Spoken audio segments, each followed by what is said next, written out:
Vital force જાગરણ મનુષ્ય નિર્માણ કોન્સેપ્ટની અંદર આપ સર્વનું હાર્દિક સ્વાગત છે. શ્રી ભાઈશ્રીના પ્રણામ.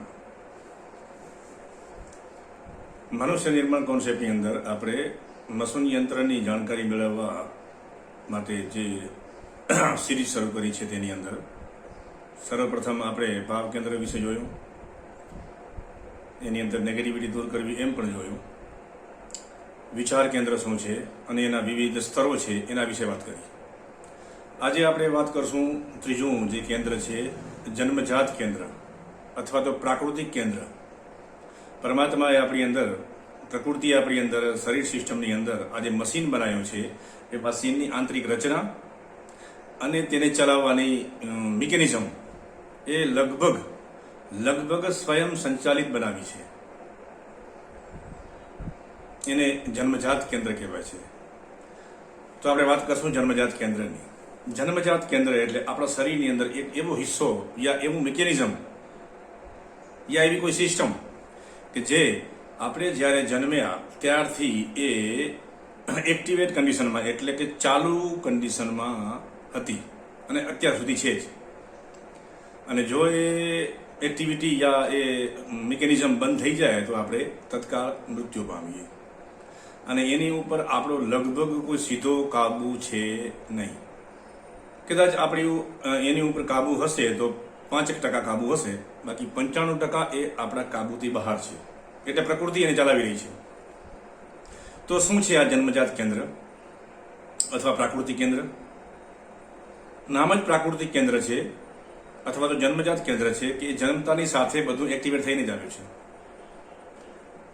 જોશીએ આપણે આપણા શરીરની બધી જ કોશિકાઓ અને શરીરનું સ્ટ્રક્ચર એને અંદર ચલાવવા માટેનું મિકેનિઝમ, શ્વાસનું લેવું, છોડવું, હૃદયનું ધડકવું, લોહીનું ફરવું, આંખનું પટપટાવવું, પરસેવો વળવો, ઠંડી લાગવી, ગરમી લાગવી, ભૂખ લાગવી, તરસ લાગવી, સંડાસ પેશાબની હાજત થવી, પછી શરીરની અંદરની બધી જ મિકેનિઝમ, બધી જ ખોરાકને ખાધા પછી પચાવવો, એનું ઉર્જામાં રૂપાંતરિત કરવું, એમાં લોહીમાં પરિવર્તન કરવું, એના એન્ઝાઇમ્સ, વિટામિન્સ બધું બનાવવું અને વિવિધ પ્રકારની એમાંથી ઉર્જાઓ બનાવી અને શરીરને પોષણ આપવું અને શરીરને ચલાવવું.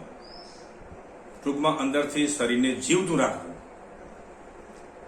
અને એ બધું જ જન્મજાત કેન્દ્રની એક એવી સિસ્ટમ છે કે જેનું એક કેન્દ્ર છે, એનું એક સેન્ટર છે કે જે આ બધો હવાલો સંભાળે છે.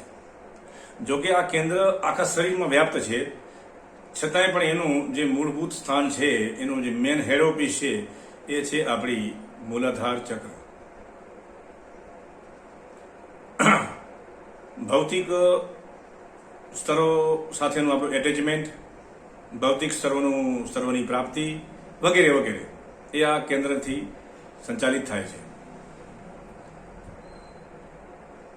શરીરની અંદર ઉર્જા ઘટે એટલે ભૂખ લાગે, પાણીની તરસ લાગે, ઠંડીનો અહેસાસ થાય, ગરમીનો અહેસાસ થાય. આ બધી જ વસ્તુઓ જે થાય છે એ જન્મજાત કેન્દ્ર સંભાળી રહ્યું છે. અને પ્રકૃતિએ અંદર એને નેગેટિવ અને પોઝિટિવ, હકાર અને નકાર એવા બે ભાગ પાડેલા છે. જન્મજાત કેન્દ્રની અંદર, પ્રાકૃતિક કેન્દ્રની અંદર જે હકાર અને નકાર એટલે મતલબ પોઝિટિવિટી અને નેગેટિવિટી છે તે પ્રાકૃતિક છે. એટલે એને દૂર કરવાનો કોઈ ઉપાય નથી અને દૂર કરવાનો તમારે પ્રયત્ન પણ કરવાનો નથી. કેવી રીતે? ધારો કે તમને બહુ ઠંડી લાગે છે તો તમારું મશીન ઠંડીનો અહેસાસ કરશે અને ઠંડીથી શરીરને કોઈ નુકસાન ન થાય એટલા માટે તમારી અંદર એવું કોઈ ભાવ જગાડશે, એવું અહેસાસ જગાડશે કે તમે શરીરને બચાવો. અથવા તો તમે જે જગ્યાએ છો ત્યાંથી તમને કોઈ બીજી જગ્યાએ યા સલામત સ્થળો ઉપર જશે. આને કહેવાય નકાર. બચાવી રહ્યું છે, ઠંડીનો તિરસ્કાર કરી રહ્યું છે. એવી રીતે ગરમી લાગતી હોય, લૂ લાગતી હોય તો એ લૂનો કે ગરમીનો અહેસાસ કરાવી અને તમને ચેતવણી આપે છે કે શરીરને બચાવો, નહીતર શરીરમાં મુશ્કેલી સર્જાશે. આ નકાર છે. સારો અહેસાસ, તમે ખુલ્લી હવામાં ફરવા ગયા, તમને ઠંડી મજાની હવા આવી અને આમ મસ્ત આમ અહેસાસ થઈ ગયો, આ હકાર છે. કોઈ સરસ મજાનું કોઈ ગીત સાંભળ્યું, ભજન સાંભળ્યું અને અંદર શરીર સિસ્ટમમાં ઉતર્યું અને બહુ મજા આવી ગઈ, આનંદ થઈ ગયો. આ બધો હકાર છે. તમને ભૂખ લાગી હતી અને સરસ મજાનું જમવાનું સામે આવી ગયું અને તમે જમ્યા અથવા ખાધું યા ચાખ્યું, તમને આનંદ આવી ગયો, ઓહો મજા આવી. આ બધો હકાર છે. કોઈ ખુશ્બુ તમને જે ગમતી હોય તે પરફ્યુમના સ્વરૂપમાં, અત્તરના સ્વરૂપમાં યા ફૂલના સ્વરૂપમાં તમારી સામે આવી અને નાકમાં ઘૂસી ગઈ અને મજા આવી ગઈ, આનંદ થઈ ગયો. કોઈ સરસ મજાનું દ્રશ્ય જોયું, તમે ફરવા ગયા, પહાડ, વનસ્પતિઓ, નદી, ઝરણા, સમુદ્ર, XYZ ઘણું બધું તમે દ્રશ્યો જોયા, આંખની અંદરથી ઘૂસ્યા અંદર શરીર સિસ્ટમમાં અને તમને આનંદ થઈ ગયો. આ બધા હકાર છે. તો આ જે મેં વાત કરી 5 જ્ઞાનેન્દ્રિયો એ એના ઇનપુટ છે. આંખ, નાક, કાન, જીહવા, જીભ અને ત્વચા, સ્પર્શ, એ બધા જ જન્મજાત કેન્દ્રના ઇનપુટ છે. એ સંદેશાઓને અને વિષયોને અંદર ગ્રહણ કરે છે. ટૂંકમાં જે જ્ઞાનેન્દ્રિયો છે એ બધી જ જ્ઞાનેન્દ્રિયોને ચલાવવા માટે એ મતલબ એ જન્મજાત પ્રાકૃતિક કેન્દ્રના કંટ્રોલમાં છે, તે ચલાવી રહ્યું છે. તો જ્યારે પણ એ જ્ઞાનેન્દ્રિયો દ્વારા આપણા અંદર વિચારો ઘૂસે, ઇમ્પલ્સન, એને ઇમ્પલ્સન વિચાર ના કહેવાય, ઇમ્પલ્સન કહેવાય. ઇમ્પલ્સન ઘૂસે અને પછી માઇન્ડમાં એનું પ્રોસેસિંગ થાય અને પ્રોસેસિંગ થતાની સાથે જે ઇનપુટ આઉટપુટ બહાર પડે એને વિચાર કહેવાય.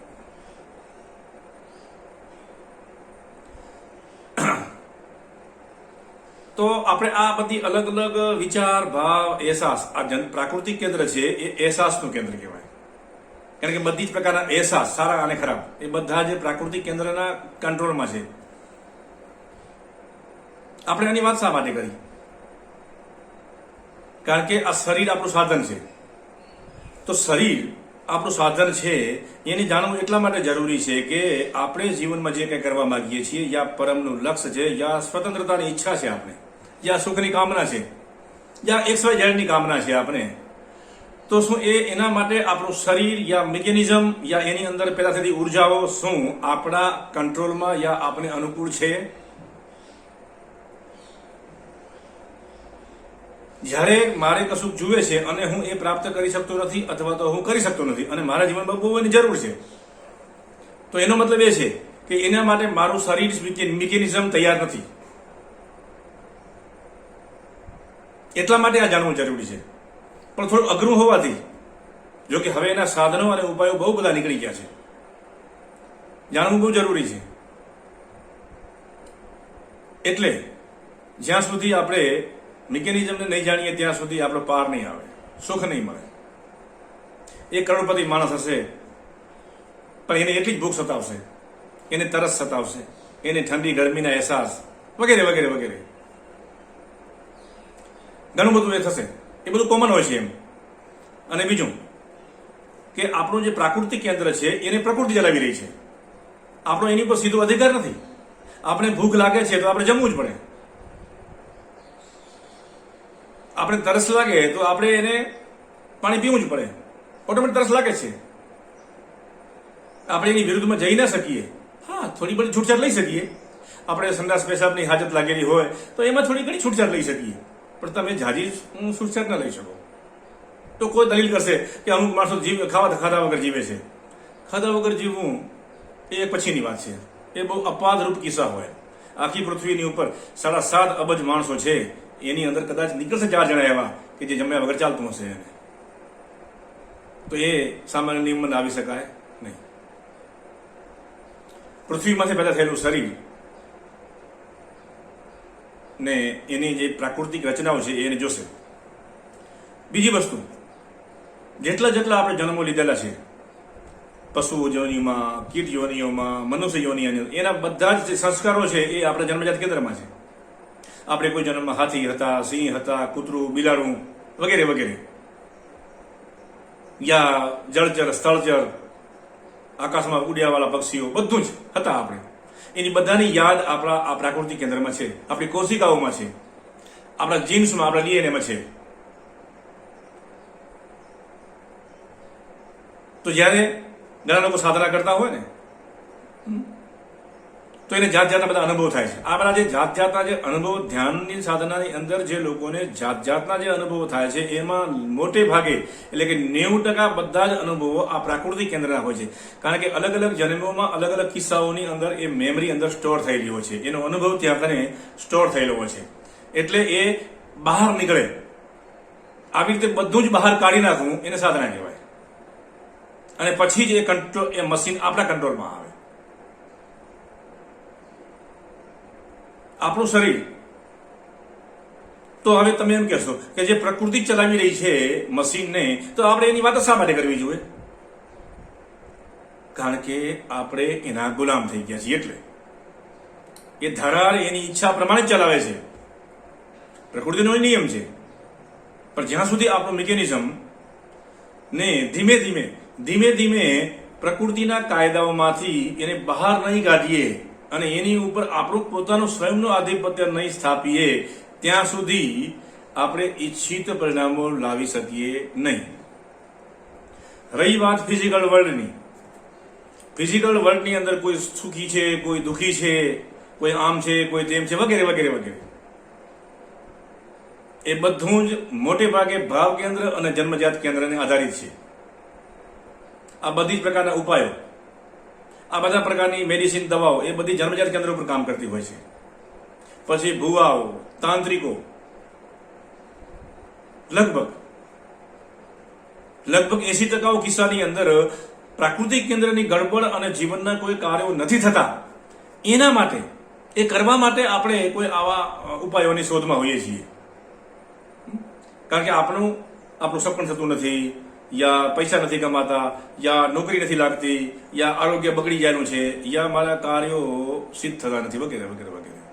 આપણે આને ભાગ્ય કહીએ છીએ. ભાગ્ય એટલા માટે કહીએ છીએ કે આ બધું આપણા શારીરિક જન્મજાત કેન્દ્રના ઢાંચામાં છે, મેમરીના સ્વરૂપમાં રહેલું છે, એનું બંધારણ એ રીતે થઈ ગયેલું છે, એને ભાગ્ય કહેવાય.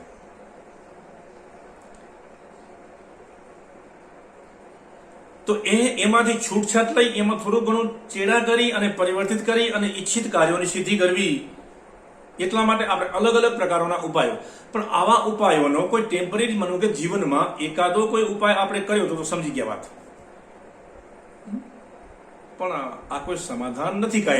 કાયમી સમાધાન છે આપણું આ મશીનને પેલું સમજવું, એનું મિકેનિઝમને સમજવું કે જન્મજાત કેન્દ્ર એકચ્યુઅલી શું છે, એના આધિપત્યમાં શું આવે છે અને એ ખરેખર એ સવારથી સાંજ સુધી કેમ વર્તી રહ્યું છે, એનું અવલોકન કરવા માટે તમારે કાંઈ બેસી જ જવાનું. કાંઈ તમે સવારથી સાંજ સુધી જે કાંઈ એક્ટિવિટી કાર્યો કરો છો એ બધા શરીરથી જ થાય છે, જ્ઞાનેન્દ્રિયો અને કર્મેન્દ્રિયોથી જ થાય છે.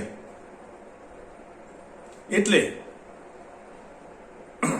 એના ઓબ્ઝર્વેશનથી આપણી અંદર રહેલી ફ્લેવર, આપણી તાસીર, આપણો ગુણધર્મ વગેરે વગેરે ની જાણકારી મળે. અને એમ જાણકારી મેળવવાથી આપણે ખ્યાલ આવશે કે આપણું શરીર, આપણું જન્મજાત કેન્દ્ર એકચ્યુઅલી શું ઈચ્છે છે અને એને આપણે શું દેવું જોઈએ અને આપણે એની પાસેથી કામ કઈ રીતે કઢાવવું, વગેરે વગેરે વગેરે. આ એક કાયમી ઉપાય છે. કારણ કે પણ લોકોને ગમતું નથી, કારણ કે આ તો સ્વયંની જાત ઉપર કામ કરવું છે. તમે આશીર્વાદ આપજો ને અમારું કામ થઈ જાય. એટલે કોકના આશીર્વાદથી આપણે આપણું કામ કરાવી લેવું છે. ધારો કે આજે કોઈ આપણું કામ થઈ ગયું, આવતીકાલે બીજું કામ, પાછા વળી કોકની આશીર્વાદ લેવા જવાના આપણે. અમે અમારા જીવનમાં આવું ઘણું બધું જોયું છે. લગભગ ક્યાંય કોઈને આશીર્વાદ કામ આવતા હોય એવું મને ક્યાંય લાગતું નથી. અને જેની પાસે આશીર્વાદ આપવાની ક્ષમતા હોય છે, લગભગ મોસ્ટ ઓફ જે લોકો પાસે આવી ક્ષમતા હોય છે એ લોકો કોઈ આશીર્વાદ આપતા પણ નથી. એ બધું જ આપે છે. એનો ઈગો હર્ટ થયો એટલે નેગેટિવ ઉર્જા અને જેને કહેવાય હાય બધું એવા જ શબ્દો એના મોઢામાંથી નીકળે છે. એટલે કોઈ આશીર્વાદ આપશે એવી કોઈ પરોજણમાં યા એવી કોઈ અપેક્ષાઓમાં રહેવું જ નહીં. આપણા શરીરની મિકેનિઝમને વિવિધ સાધનાઓથી, યોગ્ય સાધનાઓથી અને યોગ્ય માર્ગદર્શન હેઠળ એને આપણા કંટ્રોલમાં લઈ લેવી, તો બધી જ સમસ્યાઓનું સમાધાન થાય. અને આ આખી પ્રક્રિયા 3 થી 6 વર્ષ ચાલે.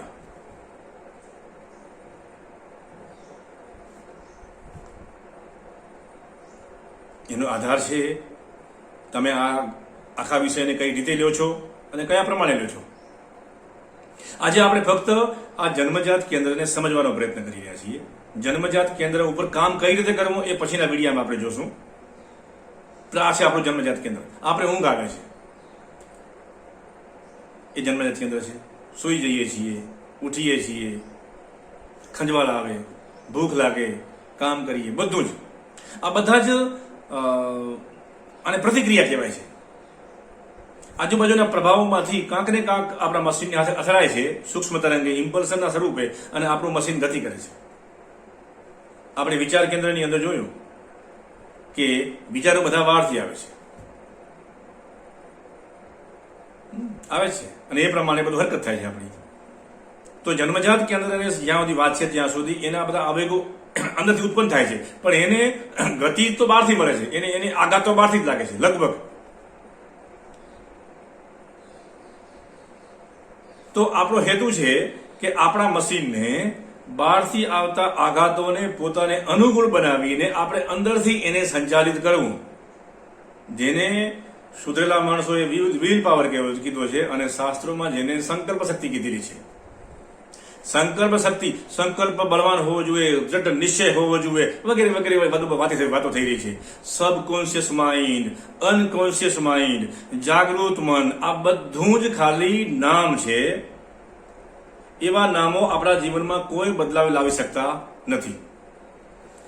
અને કદાચ 1 લાખ માણસની પાછળ એક વ્યક્તિ કદાચ એ સબકોન્શિયસ કે અનકોન્શિયસ ને સમજી શકતી હોય તો જુદી વાત છે, બાકી કોઈનું કામ નથી. કારણ કે તરીકાઓ ખોટા છે. એ આધુનિક વિજ્ઞાનની શોધ છે. આપણા શાસ્ત્રમાં અનકોન્શિયસ કે સબકોન્શિયસ માઇન્ડ જેવો કોઈ શબ્દ છે જ નહીં. એ બધી બકવાસ છે. તો શું છે? મેં તમને વિચાર કેન્દ્રની અંદર બતાવેલું કે વિચાર, જે એનો બીજો તબક્કો હતો, તર્ક અને બુદ્ધિ, પછી ઓબ્ઝર્વેશન અને હોશ અને ઉચ્ચ જાગૃતિ વગેરે વગેરે વગેરે. એક જ લાગણી ઉપર જે અલગ અલગ જે વસ્તુ આમ જઈ રહી છે ને, જે એ અવસ્થાઓના જે ટુકડા છે એને આજના આધુનિક વિજ્ઞાને conscious mind, subconscious mind, unconscious mind, super conscious mind વગેરે વગેરે નામ આપેલા છે સમજવા માટે. કોઈનું સબકોન્શિયસ માઇન્ડ ખુલી ગયું હોય અને એને યુઝ કરવા માંડી ગયા હોય, મને નથી લાગતું.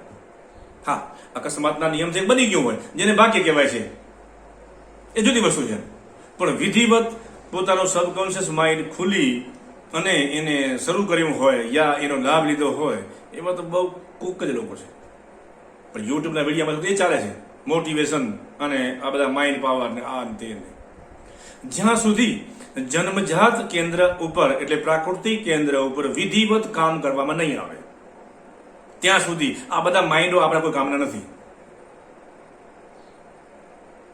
એ ખાલી શબ્દો છે. અને આપણે કશું થઈ રહ્યું છે કે આ એફર્મેશન વાંચો, સવારમાં ઉઠી અને આ એફર્મેશન વાંચો કે આમ થશે, અને કદાચ થઈ ગયું તો એનો મતલબ એ છે કે એફર્મેશન ની જરૂર હતી જ નહીં. ઓલરેડી તમારું મિકેનિઝમ એને માટે તૈયાર જ હતું, તમને ખબર નહોતી. યા યુટ્યુબના વિડીયોએ તમને આકર્ષિત કર્યા હતા. તમે કોઈ એફર્મેશનને વાંચી અને 8-10 દિવસ તમે પ્રયોગ કર્યો અને તમારા જીવનમાં બદલાવ આવી ગયો અને તમે ઈચ્છો એવું થઈ ગયું, તો તમે યાદ રાખજો એ એફર્મેશન તે કશું નથી થયું, પણ એ જે કાર્ય તમારું સિદ્ધ થાય છે એ તમારા જન્મજાત કેન્દ્રના પ્રોગ્રામિંગમાં હતું જ. એ થવાનું જ હતું. અને એ જે થવાનું હતું અને એની તમારી પ્રેરણા થવાથી તમે યુટ્યુબ ઉપર વિડીયો જોયો હતો. બાકી એ વિડીયોની કોઈ ભૂમિકા નહોતી અને એ એફર્મેશન તમારા દિમાગમાં કોઈ ફેર નથી પડ્યો. એટલે આવા એફર્મેશનની અંદર ક્યાંય તમે હલવાતા નહીં. આ માઇન્ડ, સબકોન્શિયસ, આ તે બધું જ જન્મજાત કેન્દ્રને સમજવાની કોશિશ કરો.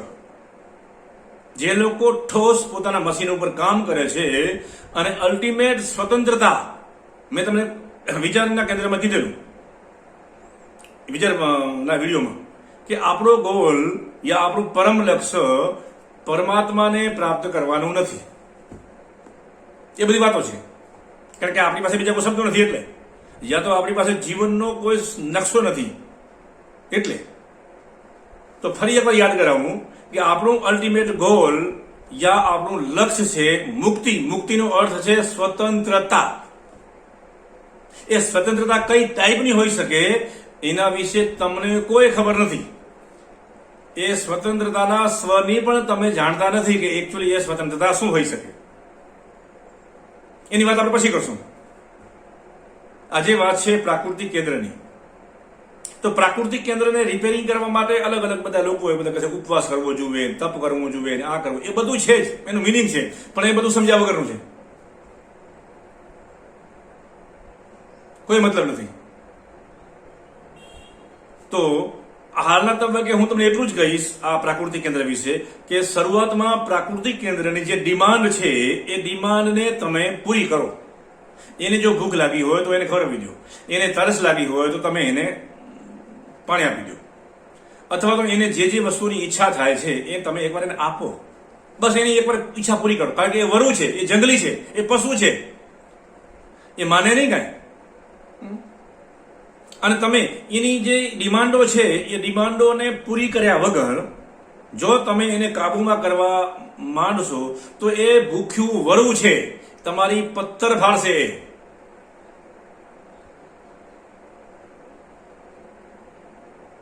જો તમારે જે બધું લોલીપોપ હોય, નાનું છોકરું તોફાન કરતું હોય ને તો આપણે એને લોલીપોપ બતાવીએ અને પછી એ છાનું થઈ જાય. એવી રીતે આપણું આ મશીન છે ને જે એ અક્કલ વગરનું છે. એની પોતાની કોઈ સેન્સ નથી. એની સેન્સમાં તો જે તે સંસ્કારો પડેલા છે ને જે એ આ પ્રમાણે જ વર્તે છે. એને એ ખબર નથી પડતી કે આ વ્યક્તિનું અત્યારે જીવન કેવું છે. એટલે લોકો બીડી પીવે છે ને દારૂ પીવે છે ને જાતના વ્યસન, ચરસ, ગાંજો વગેરે વગેરે ઘણું બધું દેખાય સંસારમાં. એ શું છે? એ વ્યક્તિ ભૂલી જાય છે કે આમ સિગરેટનો દમ લગાડે. ખબર છે કે આ સિગરેટ પીવી નુકસાનકારક છે, છતાં પીવે છે. શું કામ? કારણ કે પેલી કોશિકાઓની ડિમાન્ડ છે, અંદર પશુતા રહેલી છે. એ પશુતા એની પાસેથી એવું કરાવે છે. બાના શું કાઢે? મને ટેન્શન બહુ હતું ને એટલે હારું કામ બધું બીડીનું કામ થઈ ગયું, દારૂ નશો લાગી ગયો. કદાચ તમને ટેન્શન ના પણ હોત ને તો એ પણ તમે દારૂ પીધો જ હોત, તમે સિગારેટ પીધી જ હોત. કારણ શું કામ? કારણ કે તમારી કોશિકાઓની અંદર એ ડિમાન્ડ હતી. તો એક કામ પત્યું. પણ તો લપચોટી કેમ ગઈ? લપચોટી ગઈ છે એના કારણો છે બીજું, એ આપણે પછીની વિડીયોમાં જોશું. અત્યારે જ્યારે એને ઊંઘ આવતી હોય ત્યારે સુવડાવવું અને એને જે જુએ છે આપો અને એને થોડીક સાંત્વના આપો અને પછી ધીમે ધીમે એને કાબૂમાં કરવાની કોશિશ કરો. પણ જ્યાં સુધી તમે તમારા ભાવ કેન્દ્ર ઉપર કામ નથી કર્યું, તમે તમારા વિચારો કેન્દ્ર ઉપર કામ નથી કર્યું અને એને પરફેક્શનમાં નથી લાવે ત્યાં સુધી જન્મજાત કેન્દ્ર ઉપર તમે કોઈ પ્રકારનું કામ કરી શકો નહીં. હા, અમુક આંશિક રીતે તમે કરી શકો પણ વધુ તમે કરી શકો નહીં. તો હવે જન્મજાત કેન્દ્રને, પ્રાકૃતિક કેન્દ્રને કંટ્રોલમાં કેમ કરવું, એને રિપેર કેમ કરવું અને આપણા એની પાસે આપણા જે પુરાતન સંસ્કૃતિની અંદર એના શું ઉપાયો છે એના વિશે ચર્ચા કરશું અને આજે આ વિડીયો આપણે પૂરો કરશું. પ્રણામ, ધન્યવાદ.